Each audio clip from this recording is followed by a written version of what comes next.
একমত হয়েছে। এখানে আমাদের জাতীয় ক্রীড়া পরিষদের একটা বড় জমি আছে যেটা বেদখল হয়ে আছে। সংযুক্ত আরব আমিরাত সরকার আমাদেরকে আর্থিক সহযোগিতা করার ব্যাপারে একমত হয়েছে। তবে যেহেতু আমরা ক্রীড়া বিকেন্দ্রীকরণের কথা বলছি, সেই জায়গা থেকে 8টি বিভাগে 8টি স্পোর্টস হাব করার ব্যাপারে সিদ্ধান্ত হয়েছে। এখন মন্ত্রণালয় কাজ করছে, মন্ত্রণালয় আরও ডিটেইল ডিজাইনিং করে আমাদের কী পরিমাণ আর্থিক সহযোগিতা লাগবে সেটা আমরা জানাবো এবং আশা করি যে আগামী অর্থ বছরেই আমরা কাজ শুরু করে দিতে পারবো স্পোর্টস। এখানে আমাদের জাতীয় ক্রীড়া পরিষদের একটা বড় জমি আছে যেটা বেদখল হয়ে আছে। আমরা সেটার কিছু দালিলিক কিছু জটিলতা ছিল, সেগুলো শেষ করেছি।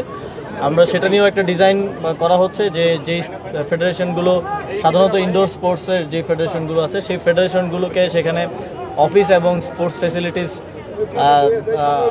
যাতে অ্যাকোমোডেট করা যায় সেভাবে একটা স্পোর্টস ফেসিলিটি আমরা সেখানে করবো। আরবান স্পোর্টস সেন্টার নামে আমরা সেটা গুলশানে করবো। আমার একটু জানা ছিল আসলে এই বঙ্গবন্ধু স্টেডিয়াম জাতীয় স্টেডিয়ামে মানুষ 10ই জুন একটা খেলা হওয়ার কথা পরিকল্পনা করতেছে বাংলাদেশ ফুটবল ফেডারেশন।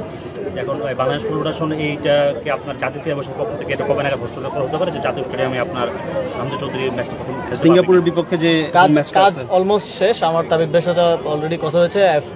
এই যে বাফুফে মাঠের ঘাসের আর একটু কাজ করবে এবং আমাদের লাইটিং থেকে শুরু করে আপনারা দেখতে পাচ্ছেন প্রায় কমপ্লিট।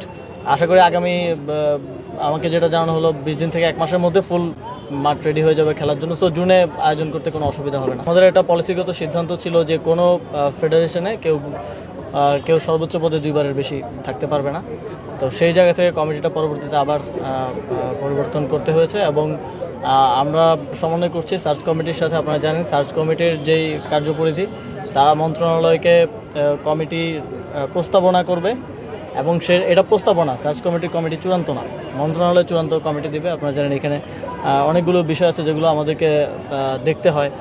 অনেকের রাজনৈতিক পরিচয়, কেউ পূর্ববর্তী ফ্যাসিবাদের সাথে জড়িত এবং আমরা অনেকগুলো ফেডারেশনের লোকজনকে সরাসরি রাজপথে গণঅভ্যুত্থানের সময় হামলায় অংশগ্রহণ করতেও দেখেছি। তাদেরকে তো আমরা দিতে পারি না। সেই জায়গা থেকে মন্ত্রণালয় এগুলোকে আরও ভালোভাবে পর্যবেক্ষণ করার মাধ্যমে কমিটিটা চূড়ান্ত